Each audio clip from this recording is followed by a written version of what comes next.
مولانا صل وسلم دائما ابدا على حبيبك الخلق كلهم.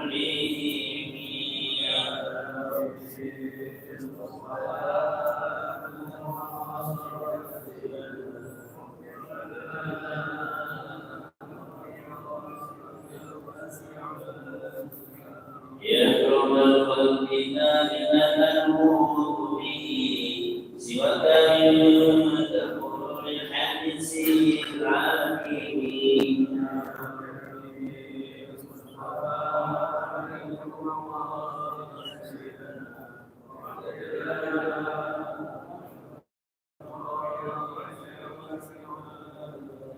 فليلق رسول الله جاءك به ينتهي بين مسلم آمين.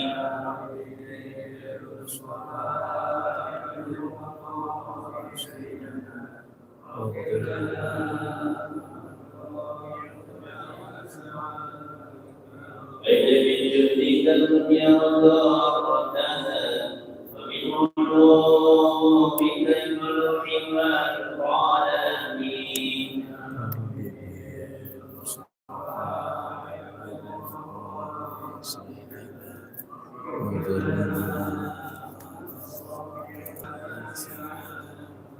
يا ربي بالمصطفى بلغ مقاصدنا واغفر لنا ما مضى يا واسع الكرم.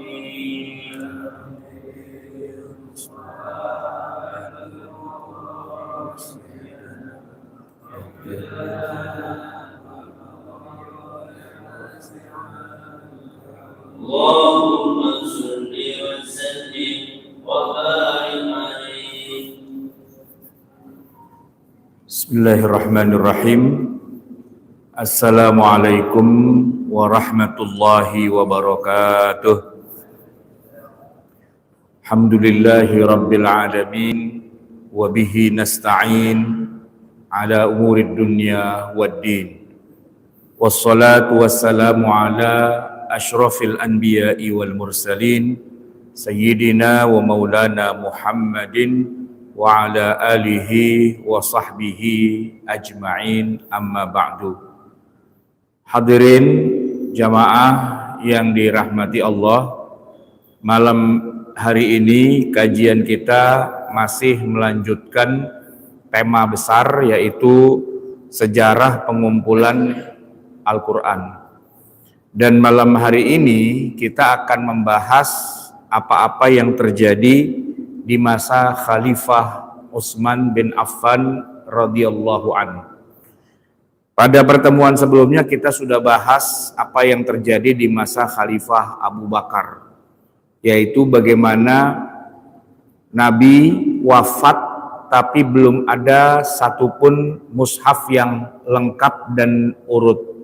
Karena penulisan di masa Nabi itu berantakan, dalam arti tidak ada urut-urutannya dan belum disatukan. Wajar karena ya selama masa Nabi masih hidup, Quran masih turun terus. Jadi kalau disusun secara urut, ya masih ada kemungkinan ada yang turun lagi, ada tambahan lagi. Nah, begitu Nabi wafat, selesai sudah, tidak ada tambahan dan tidak ada pengurangan, barulah kemudian disusun di masa Abu Bakar. Tapi kalau yang mau kita bicarakan sekarang adalah penyusunan mushaf di masa Khalifah Utsman. Berarti temanya sudah bukan bagaimana mengumpulkan atau bagaimana membuat jadi satu bundel, bukan. Ini waktunya sudah terpaut paling tidak 12 tahun kemudian. Karena di masa Abu Bakar, itu katakanlah misalnya di tengah-tengah masa Abu Bakar itu sudah berhasil dikumpulkan, ya. Nah, mushaf yang jadi standar itu disimpan saja, tidak diperbanyak, tidak dicetak, dan memang belum ada mesin cetak tahun segitu. Artinya belum disalin, belum beredar di tengah masyarakat. Cuma yang ada cuma satu aja dan disimpanlah di dalam rumahnya Abu Bakar. Nah, di zaman Abu Bakar kemudian wafat, diserahkan kepada Khalifah Umar bundelan itu. Nah, selama masa Umar boleh dibilang tidak ada perubahan apa-apa. 10 tahun Umar bin Khattab memerintah, tidak ada sesuatu yang penting yang bisa dicatat terkait dengan sejarah pengumpulan mushaf. Nah, barulah kemudian muncul masalah setelah 10 tahun kemudian. Umar wafat di zaman Khalifah Utsman bin Affan. Jamaah sekalian, masa kehidupan atau masa berkuasanya Khalifah Utsman itu masa yang paling lama. Jadi kalau kita buat perbandingannya, Abu Bakar itu cuma 2 tahun, Umar 10 tahun. Nah, Utsman 12 tahun, seperti Abu Bakar tambah Umar. Itu yang paling lama masa Utsman. Sedangkan masa Ali bin Abi Thalib itu hanya 5 tahun. Jadi berapa totalnya itu, Pak? 2, 10, 12, 5. Berapa? 29 ya. Masa Khulafaur Rasyidin itu 29 tahun, yang paling lama masa Utsman. Baik, jamaah sekalian, sudah kita bicarakan juga sebelumnya, tema besarnya di masa Utsman bukan mengumpulkan, tapi melakukan 2 standarisasi. Yang pertama rasm, ya, cara menuliskan huruf, dan yang kedua mushaf. Jamaah sekalian, itu 2 tema yang sangat penting terkait dengan Al-Quran. Jadi kalau kita bicara penyebabnya, memang hampir terjadi perang antara 2 kubu pasukan muslimin yang sebenarnya mereka diperintah oleh khalifah untuk berperang melawan musuh di Azerbaijan, di Armenia. Pasukan dari Irak dikerahkan puluhan ribu, dari Suriah juga begitu. Dalam satu base camp hampir terjadi perang saudara gara-gara apa? Ini bukan mushaf sebenarnya, gara-gara qiraat yang berbeda-beda. Jadi pasukan dari Irak itu punya guru besar, seorang sahabat Nabi yang bernama Abdullah bin Mas'ud radhiyallahu an. Memang di zaman Khalifah Umar memerintahkan Abdullah bin Mas'ud berangkat ke Kufah, ajarin sono orang-orang Al-Quran. Maka Abdullah bin Mas'ud menjadi guru besar di Kufah alias di daerah Irak. Muridnya banyak, ribuan, bercucu dan sebagainya. Sedangkan kalau dari negeri Syam atau dari Suriah, Damaskus, nah itu yang banyak ke sana itu sahabat yang lain, Abu Musa al-Asy'ari contohnya, yang mana masing-masing membawa qiraat yang berbeda-beda dari Al-Quran. Nah ini Pak, ngomongin qiraat, level kita emang rata-rata belum pada nyampe. Kita belajar Al-Quran itu memang selama ini hanya dengan satu wajah saja, yaitu orang Indonesia, dan kebanyakan kaum muslimin membaca dengan riwayat Hafs dari Asim. Padahal kalau kita belajar ilmu qiraat, maka kita mengenal ada istilah qiraah sab'ah, bahkan ada qiraah asyrah. Nah itu Pak, memang enggak level sih, artinya agak sulit menjelaskan kok ada qiraat yang berbeda-beda. Tapi ketahuilah bahwa memang begitulah Al-Quran diturunkan. Allah Subhanahu wa Ta'ala menghendaki waktu Al-Quran turun tuh beberapa ayat tertentu turunnya nggak cuma sekali, tapi bisa turun 2 kali, 3 kali, 4 kali, dan berkali-kali. Dan untuk itu ketika turun yang pertama, kedua, dan ketiga, kadang-kadang ada variasinya, kadang-kadang nggak sama bacaannya, begitu.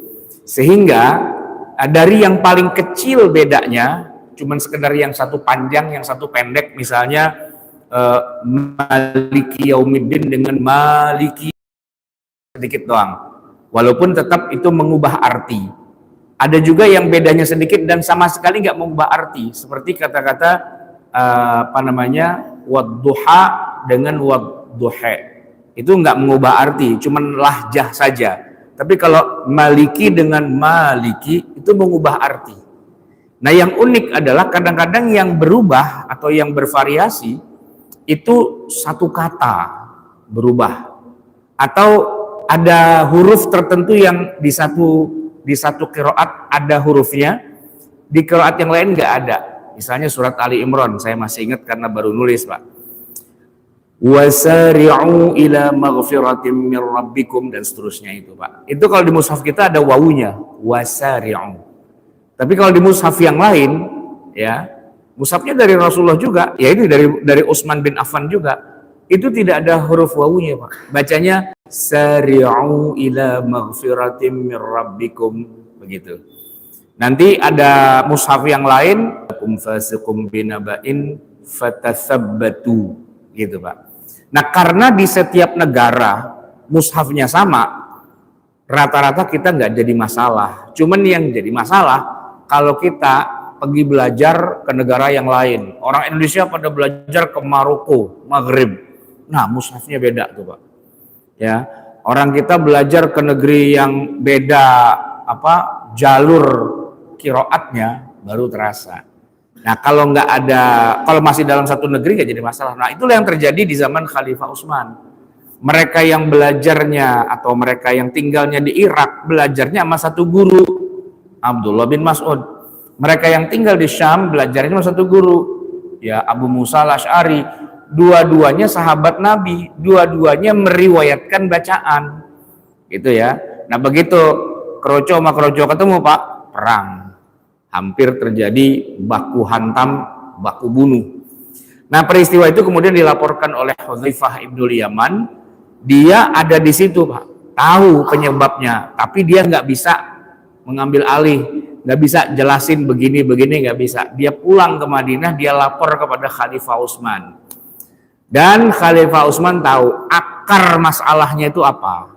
Ya, karena memang ada perbedaan qiraat. Oleh karena itulah sekalian saja, mumpung ada kebutuhan, kita bikin proyek besar-besaran, menulis mushaf sesuai dengan qiraatnya masing-masing yang berbeda-beda. Nah, jamaah sekalian, di poin ini, Pak, banyak nih yang pada nggak nyambung. Karena sebagian orang mengatakan begini, bahkan termasuk di kitab yang ditulis oleh ulama sekarang, tentang ulumul Quran, ya, mabahith fi ulumil Quran, dikatakan begini, Pak. Khalifah Utsman kemudian membuat mushaf standar yang kemudian dikopi, diperbanyak. Artinya kalaupun ada misalnya 5, 6, 7, isinya sama, lalu dikirim kemana-mana. Itu, Pak, ghalat. Itu keliru. Bukan begitu. Ya. Yang dilakukan oleh Khalifah Utsman adalah memerintahkan para sahabat untuk menulis mushaf sesuai dengan riwayatnya. Maka Bapak jamaah sekalian, kita ada mushaf nggak di sini? Ambil contoh satu mushaf. Setiap mushaf yang terbit di setiap negara itu di awalnya pasti ada ditulis berdasarkan riwayatnya siapa, gitu. Kalau di terbitan Indonesia, dia selalu di dalam sebelum diterbitkan harus dapat tashih dulu, ya kan? Coba saya cek, harusnya sih ada nih mushaf standar Republik Indonesia.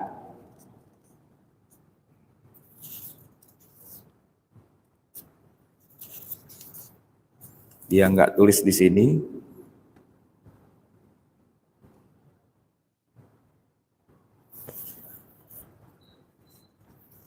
Nah, coba yang itu.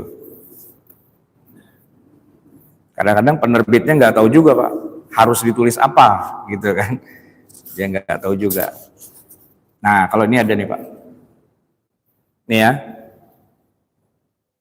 Al-Qur'anul Karim birrasmil Utsmani biriwayati Hafsin an Asim. Nih Pak, ini penting nih Pak nih. Jadi Quran ini ditulis dengan rasam Utsmani dan menurut riwayat Hafiz dari Asim. Nanti kalau Bapak ke Maghrib ya, ke Tunis atau kemana, di sininya bukan Hafiz dari Asim, bisa jadi dari riwayat Qalun, riwayat Qumbul, riwayat yang lain-lain. Ada 7, bahkan ada 10. Saya di rumah punya Pak, mushaf 10 biji, riwayatnya beda-beda. Nah kalau kita buka dalamnya, kita akan ketawa-ketawa. Salah cetak. Bukan salah cetak, ya memang riwayatnya berbeda-beda ya. Nah ini Pak, perbedaan ini itu yang terjadi di zaman Khalifah Utsman. Jadi Khalifah Utsman itu peranannya adalah menstandarisasi mushaf-mushaf yang berbeda berdasarkan riwayat-riwayat yang ada. Karena memang sejak turunnya di masa Nabi, qiraatnya berbeda, ya, bacaannya berbeda. Oleh karena itu nanti kita jangan bilang mushaf Madinah, bukan. Kalau mushaf Madinah yang nyetak ya Mujamma Malik Fahad di Madinah, ya kan? Kalau kita bilang rasam Utsmani, semua mushaf rasamnya pasti Utsmani. Tapi yang akan membedakan adalah riwayatnya siapa. Nah, kalau riwayat Hafiz dari Asim gitu ya, ya ini yang kita punya nih Pak. Indonesia, Saudi Arabia, dan beberapa negara mayoritas muslim lain kebanyakan sih pakai Hafiz, pakai Asim. Jadi nggak jadi masalah.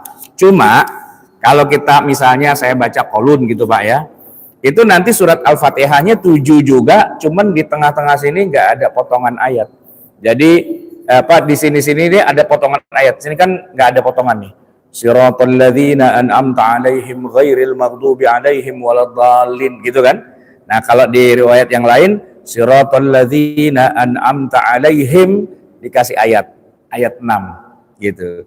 Terusannya baru ghairil maghdubi 'alaihim waladdallin ayat 7. Tapi di atas nggak ada bismillahnya. Kalau ini kan bismillah di atas nih Pak. Bismillah ayat 1. Ya kan? Ini Hafiz gitu.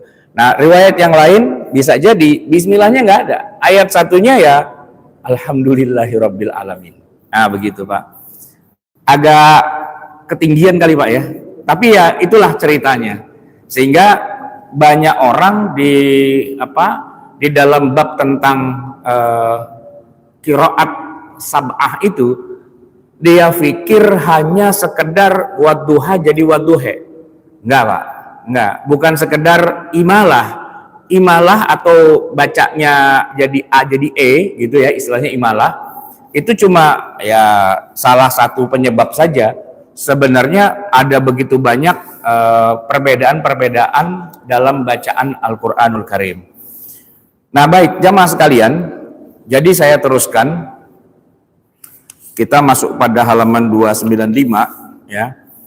Reaksi dan tindakan Utsman untuk mengerjakan proyek standarisasi mushaf yang bisa menampung qiraat yang saling berbeda, maka dilakukanlah beberapa langkah berikut. Pertama, meminjam mushaf dari masa Abu Bakar. Ya, pada saat itu disimpan oleh ya istri Nabi Hafsah radhiyallahu anha, di mana Hafsah ini adalah putri dari Umar. Nah, jadi Umar nitip kepada anaknya, putrinya, dan putrinya ini istri Nabi, gitu kan. Sini pinjem, kenapa? Karena kita mau jadikan sebagai dasar. Yang kedua, menugaskan tim. Kemudian Utsman menugaskan Zaid bin Thabit, Abdullah bin Zubair, Sa'id bin Al-As, dan Abdurrahman bin Hisham, yang kemudian disebut dengan panitia 4 untuk menyalinnya dalam beberapa mushaf. Nah, ada footnote di sini, riwayat lain mengatakan bahwa sahabat yang diberi tugas oleh Khalifah Utsman ada 12 orang. Saya setuju dengan pendapat yang lebih banyak karena menulis ulang mushaf itu nggak gampang Pak. berdasarkan riwayat Muhammad bin Sirin. Ketika Utsman memutuskan untuk menyatukan Al-Quran, dia mengumpulkan panitia yang terdiri dari 12 orang dan kedua-dua suku Quraisy dan Ansor. Di antara mereka ada Ubay bin Ka'ab, ada Zaid bin Sabit. 12 tersebut menurut pernyataan beberapa ulama adalah Sa'id bin Al-As, Nafi' bin Zubair bin Amr bin Naufal, Zaid bin Sabit, Ubay bin Ka'ab, Abdullah bin Zubair, Abdurrahman bin Hisham, Kathir bin Affah, Anas bin Malik, Abdullah bin Abbas, Malik bin Abi Amir, Abdullah bin Umar, dan Abdullah bin Amr bin As. Nah, begitu. Jadi ada timnya, panitianya untuk menyalin ulang gitu ya. Nah, kemudian Utsman mengatakan begini kepada timnya, jika kalian bertiga dan Zaid bin Sabit berselisih pendapat tentang hal Al-Quran, maka tulislah dengan ucapan atau lisan orang Quraisy, karena Al-Quran diturunkan dengan lisan Quraisy. Tapi jamaah sekalian, menulis ulang Al-Quran dengan disesuaikan dengan riwayat masing-masing itu bukan hal yang mudah. Ada tantangannya. Az-Zarqani mengemukakan pedoman pelaksanaan tugas yang diemban oleh panitia 4 tersebut antara lain, tidak menulis sesuatu dalam mushaf kecuali telah diyakini bahwa itu adalah ayat Quran yang dibaca oleh Nabi. Yang kedua, menjamin ketujuh huruf turunnya Al-Quran, tulisan mushaf bebas dari titik dan syakal. Yang ketiga, lafaz yang dibaca dengan bermacam-macam bacaan tulisan dengan bentuk unik, sedangkan lafaz yang dibaca dengan dari satu qiraat ditulis dengan rasam yang berbeda pada tiap mushaf. Nah, ini menarik, Pak. Jadi kalau mushafnya mau dikirim ke Irak, ya, maka riwayatnya itu disesuaikan dengan riwayat yang dimiliki oleh guru mereka, yaitu Abdullah bin Mas'ud. Kalau mau dikirim ke negeri Syam, di sana gurunya siapa? Para sahabat. Nah, ditulisnya dengan riwayat yang dibaca oleh mereka. Dan begitulah. Barulah kemudian di masa pemerintah Utsman, mushaf dibukukan dalam bentuk buku sebagaimana umumnya buku yang kita kenal sekarang. Secara rupa teks penulisannya, huruf-huruf yang digunakan nyaris tidak sama dengan huruf Arab yang kita kenal sekarang. Corak khatnya lebih dekat ke gaya Kufi yang terkesan kotak-kotak. Sedangkan khat yang ada di mushaf modern kita ini menggunakan khat naskhi. Sedangkan kaligrafi Al-Quran yang sering kita temukan di dinding masjid biasanya paduan dari berbagai macam aliran khat, yang dominan biasanya gaya sulus gitu ya. Baik jamaah sekalian, nah ini yang penting nih. Beberapa versi mushaf Utsmani. Jadi kalau dibilang mushaf Utsmani, Pak, jumlahnya ada banyak karena menyesuaikan dengan qiraat-qiraat yang ada. Semuanya Utsmani karena dibikin atau distandarisasi oleh Khalifah Utsman.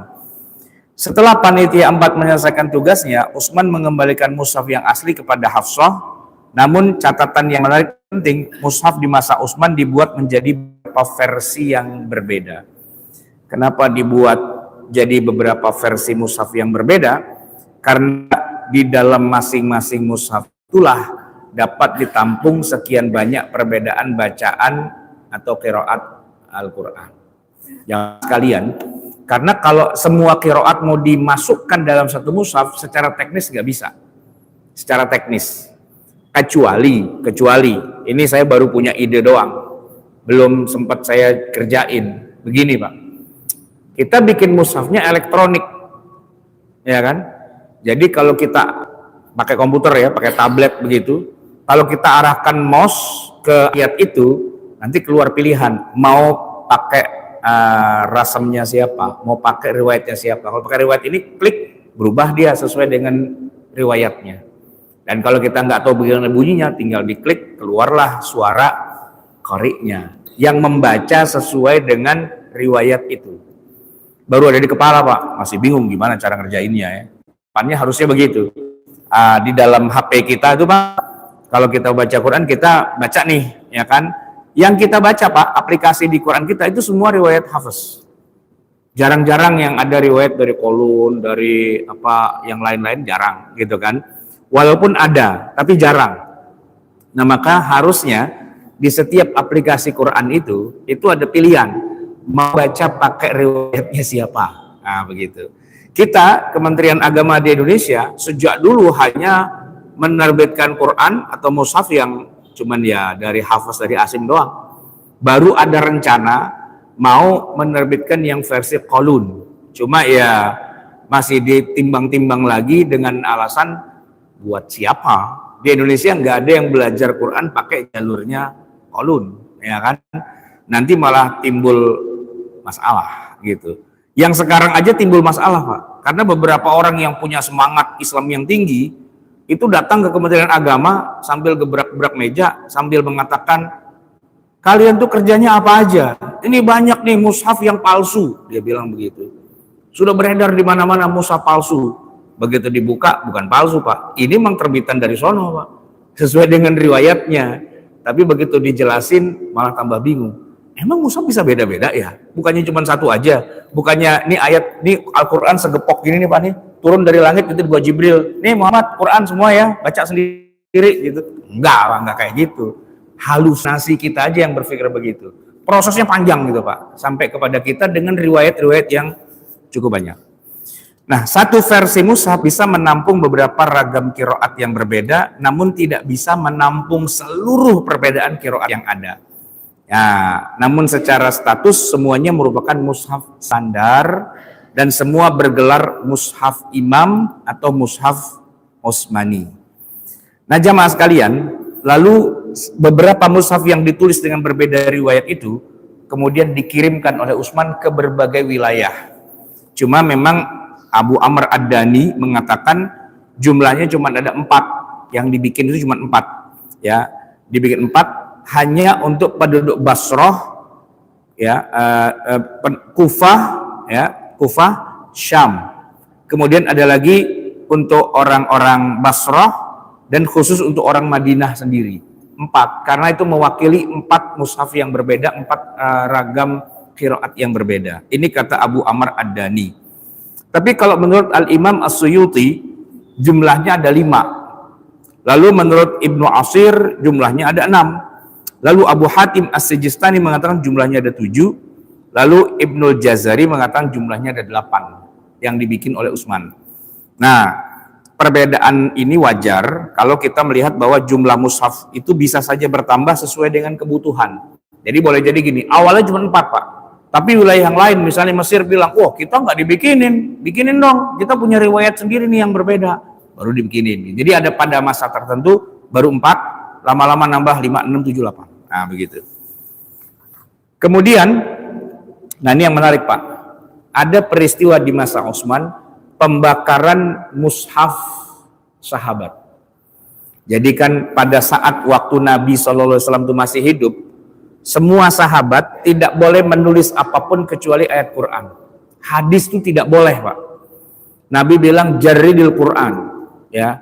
Cukup Quran saja yang kalian tulis dan jangan nulis yang lain. Maksudnya hadis-hadis Nabi itu tidak ditulis, dihafal saja. Biar nggak kecampur-campur antara Quran dengan hadis. Jadi yang boleh ditulis hanya Quran saja. Cuma Pak, tetap saja itu jadi masalah. Kenapa? Contoh nih Pak ya, Abdullah bin Mas'ud, dia punya catatan sendiri Pak. Ketika turun satu ayat, misalnya ayatnya berbunyi begini, Hafidhu ala sholawati was sholatil wusta. Peliharalah oleh kamu sholat-sholat dan sholat wusta. Begitu bunyi ayatnya Pak. Nah karena dia dengar langsung dari Nabi, Nabi ada di depan mata, Abdullah bin Mas'ud langsung angkat tangan. Mohon maaf ya Rasul, mau nanya, apaan? Sholat wusta itu sholat apaan? Gitu kan? Yang kita tahu kan sholat ada 5, yang wajib kan, zuhur, asar, maghrib, isya, subuh. Nah ini ayat tiba-tiba ngomong hafidhu ala sholawati was sholatil wusta. Sholat wusta itu sholat apaan? Apa sholat yang ke-6? Enggak, kata Nabi. Sholat wusta itu artinya tengah, mereka tahu. Tapi yang dimaksud adalah sholat asar. Oh, sholat asar. Diambil Pak catatannya. Hafidhu ala sholawati was sholatil wusta. Dia tambahin. Wahiyya sholatul asr. Ini tambahan dari Abdullah bin Mas'ud nih. Sumbernya dari Nabi. Tapi sama dia ditulis di situ. Nah, kalau yang bukan Abdullah bin Mas'ud yang baca, pasti akan bilang, wah, ayatnya bukan sholatil wusta. Ada terusannya. Hafidhu ala sholawati was sholatil wusta wa hiya sholatul asr, gitu jadi imam kan nggak bener gitu kan. Enggak, itu kan catatan tambahan dari Abdullah bin Mas'ud. Itu Pak, Abdullah bin Mas'ud itu senior, sahabat Nabi yang masuk paling awal. Ya kan? Semua sahabat itu hormatlah sama beliau. Ya kan? Dan pada saat Utsman mengumpulkan semua mushaf dari para sahabat untuk dimusnahkan, dibakar karena kecampur-campur dengan penjelasan, ya kan? Nah, satu bilang, Utsman, no, Abdullah bin Mas'ud di Kufah, no, ya kan? Mushafnya ada sama dia. Itu termasuk yang kita musnahkan juga apa enggak? Iya, musnahkan. Berangkat sono gidah. Ubay bin Ka'ab, anak muda Pak, umur 18 tahun. Sono datang ke Kufah, bilang sama Abdullah bin Mas'ud, diminta mushafnya mau dibakar. Gitu. Berangkat kan? Karena yang merintah khalifah, berangkat dia ke Kufah. Ketemu dengan Abdullah bin Mas'ud. Abdullah bin Mas'ud udah tua Pak, udah jadi kiai besar, ya kan? Orang kalau ketemu dia cium tangan bolak-balik dah. Ini anak muda datang, siniin mushafnya, mau aneh bakar. Ngamuk Pak dia. Enak aja lo, bapak lu masih jadi orang kafir, gue udah Islam katanya, gitu kan. Tapi kata Ubay, ya ini bukan saya yang mau be, no, khalifah, ente berani ngelawan khalifah, gitu kan. Panjang lebar tuh ceritanya. Akhirnya kata Abdullah bin Mas'ud, karena yang nyuruh khalifah, nih bakar dulu, terserah lu, bakar, dihancurin. Kenapa? Satu ya, banyak kecampuran dengan penjelasan. Yang kedua, mushaf yang ditulis oleh para sahabat itu Pak, nggak ada yang benar. Dari segi urut-urutan, kan mereka hidup bersama Nabi, nulis Pak, nulis bener. Cuman ayat yang turun di masa Nabi kan nggak urut sebagaimana yang ada di dalam mushaf ini, ya kan? Yang urut itu satu-satunya yang urut yang disusun oleh Zaid bin Sabit di masa Abu Bakar. Kalau yang ditulis sama siapapun itu, semua urutannya pasti tertibnya tertib nuzuli, bukan tertib mushafi. Padahal Quran yang asli di Lauhil Mahfuz itu yang seperti ini Pak, yang sesuai dengan mushaf. Karena memang Nabi yang mentraining mereka di akhir-akhir hayatnya. Jadi Utsman punya hak untuk membakar semua mushaf sahabat, dan yang boleh beredar itu hanya mushaf yang sudah diverifikasi, yang sudah distandarisasi oleh umat. Itulah istilah standarisasi. Karena kalau misal nanti ini kita habis ini akan bahas babnya adalah mushaf sahabat. Ada beberapa sahabat, ada mushafnya Ali bin Abi Thalib, ya kan? Ada mushafnya Abdullah bin Mas'ud, dan ada mushafnya Ubay bin Ka'ab. Itu 3 mushaf tuh nggak boleh beredar Pak, haram hukumnya. Kenapa? Ya karena bukan Quran. Maksudnya bukan Quran yang seharusnya Quran sebagaimana yang ada di Lauhil Mahfuz itu. Maka dibakar gitu Pak. Nah, pembakaran mushaf di masa sahabat saya bacain Pak. Setelah mushaf mengalami standarisasi yang baku dan resmi, maka tindakan berikutnya adalah melarang penggunaan mushaf-mushaf yang tidak standar. Sebab kalau tetap masih dipakai, apalah gunanya distandarisasi. Maka Utsman meminta kepada para sahabat yang masih menyimpan koleksi mushaf pribadi untuk diserahkan dan dikumpulkan kepada khalifah untuk nantinya dimusnahkan dengan cara dibakar. Tujuannya tentu agar tidak ada lagi mushaf yang masih belum distandarisasi. Beberapa sahabat ada yang dengan inisiatif pribadi menuliskan wahyu meskipun tidak termasuk dalam tim penulis wahyu yang resmi. Selain karena kecintaan mereka pada Al-Quran, juga karena ada sebagian dari mereka yang punya kemampuan baca tulis. Salah satu contohnya adalah Abdullah bin Mas'ud. Nah, balik lagi Pak, Abdullah bin Mas'ud. Ini tokoh senior kita, ya, sahabat Nabi yang senior, tidak diperintah sama Nabi sebagai tim penulis wahyu, tapi dia cinta pada Quran, dia pinter nulis, maka dia nulis Pak, ya kan? Beliau punya catatan wahyu yang cukup lengkap sebenarnya, yang ditulisnya sendiri untuk koleksi pribadi. Meskipun dari daftar para penulis wahyu Nabi yang resmi, sebenarnya nama Abdullah bin Mas'ud tidak termasuk salah satunya. Nah, lalu yang jadi pertanyaan menggelitik, kenapa mushaf yang tidak standar itu harus dimusnahkan? Apa urgensinya? Dan seberapa berbahaya kalau tidak dimusnahkan? Nah, jawabannya ya tadi, A, masih tertibnya nuzuli, ya kan? B, sebagian besar mushaf yang oleh para sahabat itu tidak lengkap. Abdullah bin Mas'ud termasuk yang paling rajin dan termasuk orang yang masuk Islam dari awal. Tapi begitu dicek mushafnya nggak lengkap, banyak ayat yang nggak ada, gitu. Kenapa? Ya mungkin pas waktu lagi Nabi kemana turun wahyu, Abdullah bin Mas'ud kagak ada. Atau mungkin dia lagi sakit perut kali, apalagi sakit gigi, apalagi ada urusan lah, ya kan, apalagi ngawinin, nyunatin dan sebagainya, kan nggak datang dia. Nah berarti kan nggak ada tuh ayat itu di dalam mushafnya Abdullah bin Mas'ud, gitu kan? Itu yang menarik, Pak. Jadi tidak lengkap begitu ya. Kemudian, nah tadi yang ketiga, yang C, masih tercampur dengan unsur penjelasan. Dia salah satunya mushafnya Abdullah bin Mas'ud itu, ya kan? Nah yang terakhir, yang keempat, yang masih ada kelima ya, belum menampung perbedaan qiraat, gitu ya. Dan yang pasti ya belum distandarisasi, gitu. Jadi jamaah sekalian, peranan Utsman bin Affan itu luar biasa. Yang unik, Pak, kalau kita belajar sejarah Islam nih, Pak, tokoh Utsman bin Affan entah bagaimana tiba-tiba jadi tokoh setengah jahat. Ya kan? Kalau kita baca kitab-kitab sirah nabawiyah, Utsman digambarkan orang yang nepotisme, orang yang menumpuk-numpuk harta kekayaan, orang yang kalau ngangkat pejabat pasti dari keluarganya, gitu Pak. Gambaran tentang Utsman tuh jelek banget di tengah masyarakat Islam.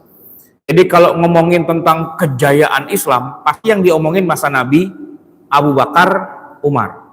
Begitu masuk Utsman, udah gelap, karena Utsman itu tadi nepotisme, KKN, gemar dengan segala yang glamor, gitu kan, dan itu tadi tukang bakar mushaf, gitu. Nah ini harus diluruskan, ini sirah nih Pak, nggak boleh karangan ngajarin yang nggak bener, lalu mengangkat Utsman itu adalah orang jahat, nggak bisa.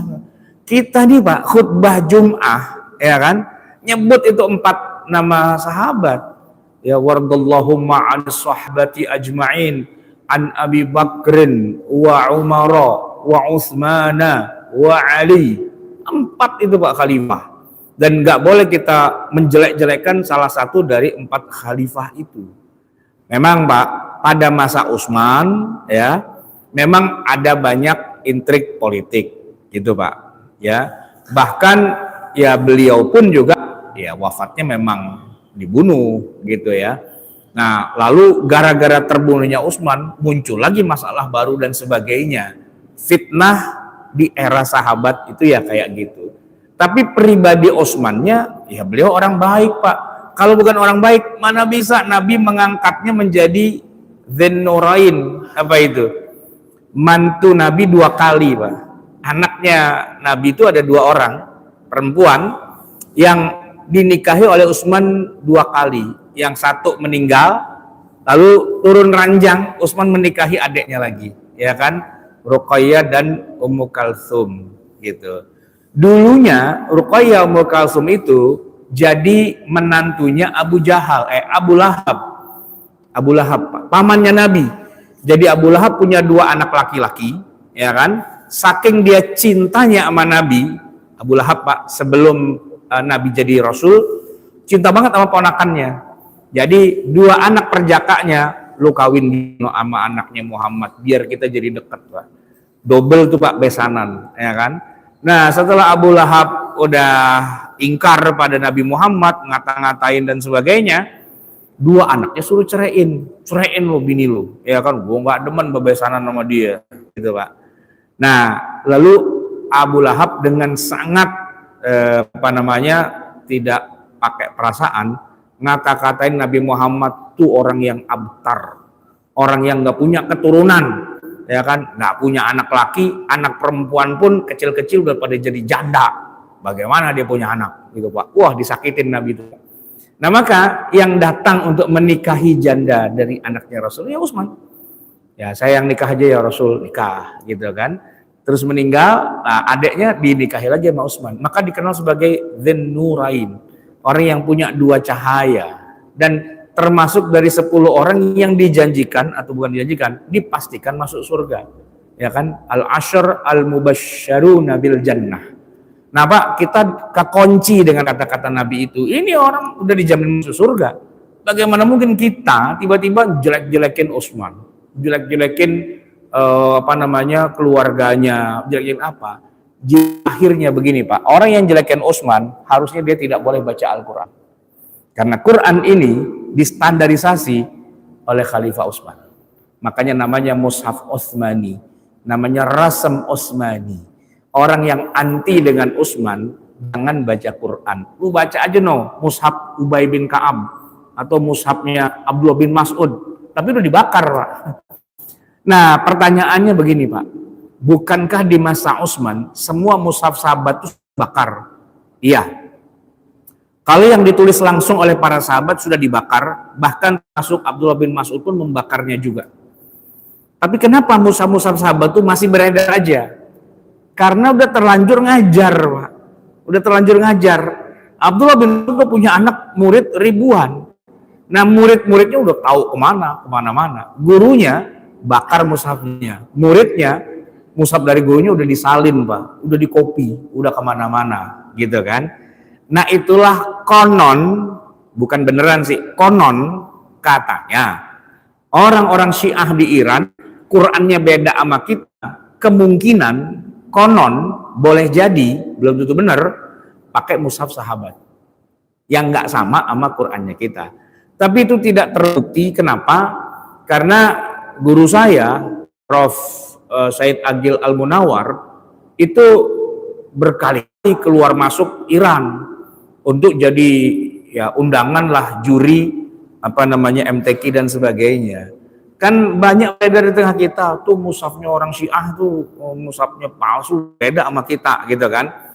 Ya beliau ke sana dan setiap ke sana beliau tanya, katanya ada mushaf yang nggak sesuai dengan mushaf kita. Nah itu, Pak, sampai berkali-kali beliau nggak menemukan atau nggak pernah nerima mushaf yang dimaksud. Entah mereka pura-pura belaga pilon gitu ya, atau memang tidak ada betulan, wallahu alam. Tapi kalau secara zahir yang dijual mushaf di jalanan kota Teheran di mana-mana sama, Pak, sama kita gitu. Sama sama kita. Dia nggak suka orang Syiah dengan para sahabat gitu kan. Dia caci maki Abu Bakar, dia caci Umar gitu kan, dia caci yang lain, tapi mushafnya sama. Ya kalau mushafnya sama ya berarti ngakuin juga sebenarnya. Maka kalau ada orang benci sama 4 sahabat itu, nggak masuk akal gitu, Pak. Kalau dia ngaku muslim, kenapa? Emang lu nggak baca Quran? Quran yang kita punya itu, Pak, banyak peranan para sahabat sampai menjadi mushaf yang kita kenal sekarang ini, ya kan? Baik, jamaah sekalian yang dirahmati Allah, saya akan teruskan sedikit saja perkembangan mushaf pasca Utsman.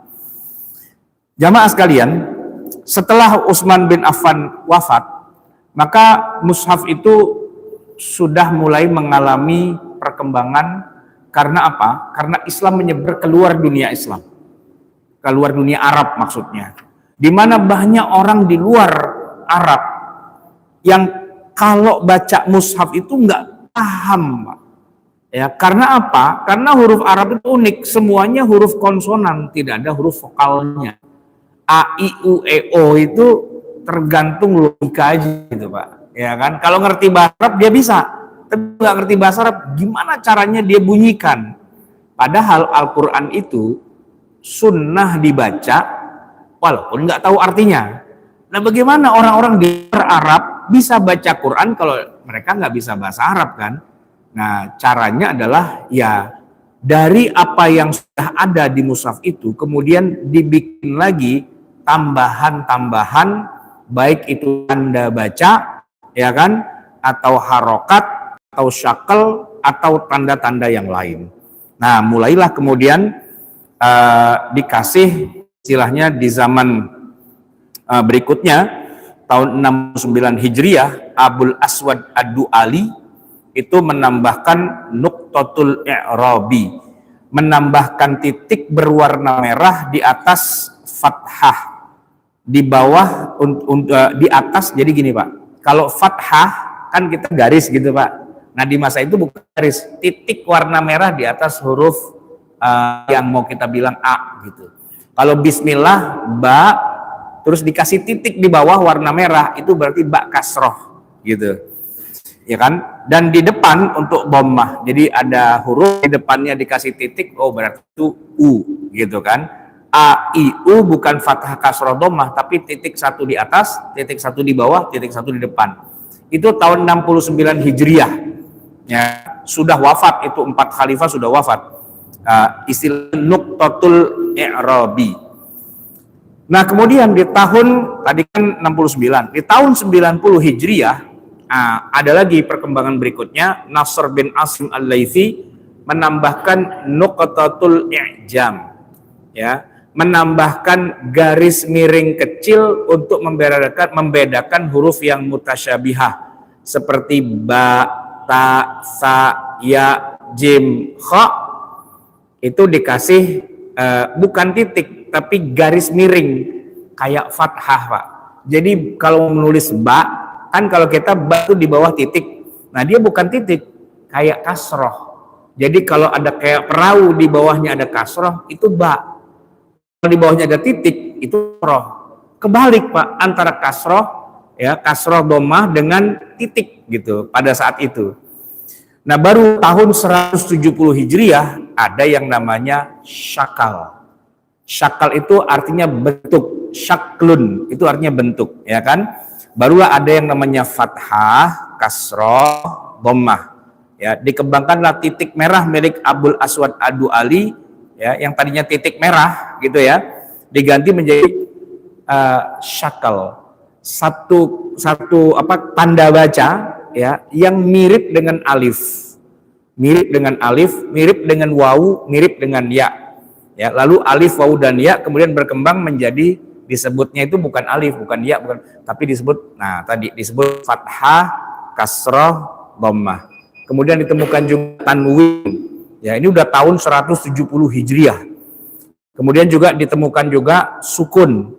Ya, sukun itu Pak, kepalanya kha, huruf kha ada titiknya, buntutnya dibuang, titiknya dibuang, tinggal kepalanya doang. Jadi sukun itu tidak bunder Pak sebenarnya. Huruf kha gitu sebenarnya. Kemudian ada lagi tasydid, ya kan, dari kata syadid.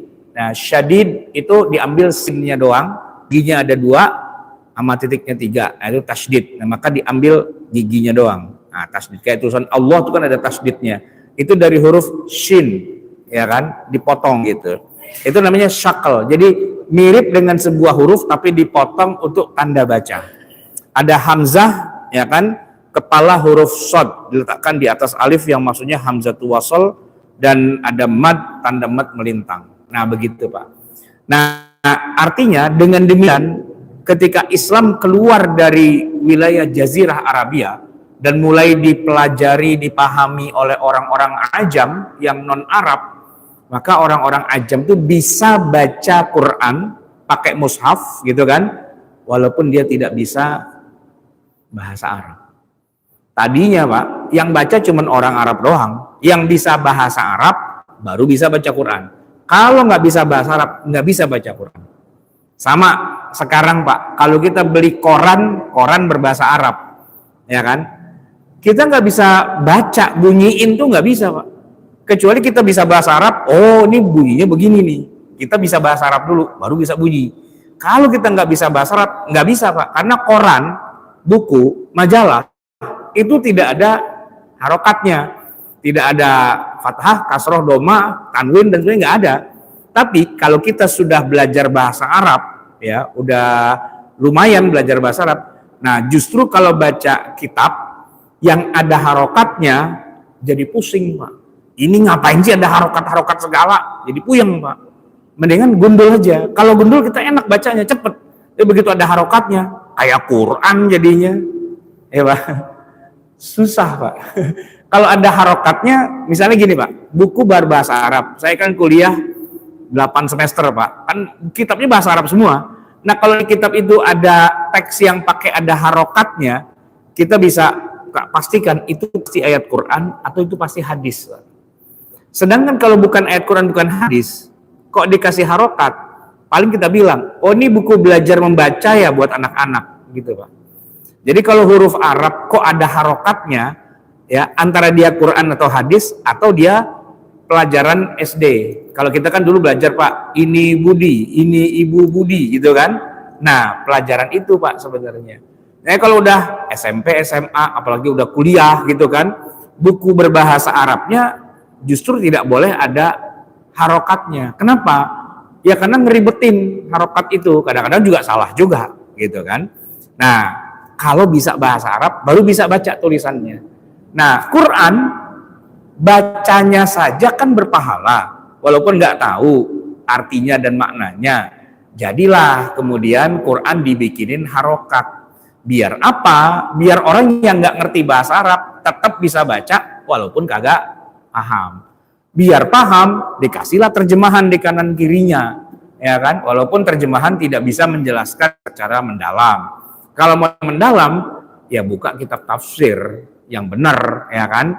Satu ayat, ya satu baris, penjelasannya bisa 1 halaman, 2 halaman, karena menjelaskan maksudnya apa dan sebagainya. Baik jamaah sekalian yang dirahmati Allah, begitulah sejarah kitab suci kita, Al-Quran Al-Karim. Dan kita bicara tentang mushaf, maka secara hukum syariah mushaf ini adalah benda yang suci. La yamassuhu illal mutahharun. Tidak boleh dipegang kecuali oleh mereka yang suci dari hadas kecil dan juga hadas besar. Tinggal yang jadi masalah di zaman modern, mushaf itu dalam bentuk handphone. Nah, apakah kita kalau pegang handphone harus berwudu dulu? Atau hanya kalau handphonenya pas nyalain mushafnya atau gimana? Problem kedua, kalau kita lagi masuk WC, handphone kita taruh di luar, apa kita bawa masuk ke dalam? Nah itu Pak problemnya. Kalau di masa Nabi atau di masa kalau mushaf kayak gini Pak, kita nih bawa mushaf nih, ya kan? Lagi bepergian, terus mau numpang kencing dulu kira-kira nih mushaf kita bawa masuk kamar mandi nggak Pak? Kita taruh luar kan? Iya. Nah kalau HP kita taruh luar, hilang. Gitu. Terus gimana dong jawabannya? Ya beda-beda tuh Pak. Yang jelas nanya sama Nabi, kata Nabi tahu mana ada, kagak ada HP zaman gua, ya kan? HP kan adanya zaman ente. Ya udah pikirin sendiri. Ya paling-paling pikiran kita begini Pak. Kalau HP-nya dihidupkan, lalu keluar teks mushafnya, ya itu mushaf. Nggak boleh kita sambil nongkrong, sambil murojaah, tilawah, nggak boleh. Yasin, wal Qur'anil Hakim, sambil nongkrong, kagak boleh, gitu kan. Matiin aplikasi mushafnya, gitu kan. Walaupun ada memori di dalamnya, tapi memorinya tidak aktif. Yang penting tidak aktif, Pak. Sama kepala kita itu, Pak, ada memori Al-Quran, Pak. Ya kan? Nah, kira-kira kalau kita masuk WC, kepala kita taruh di luar, apa kita bawa masuk? Iya, lu ngapain pala nongol di pintu?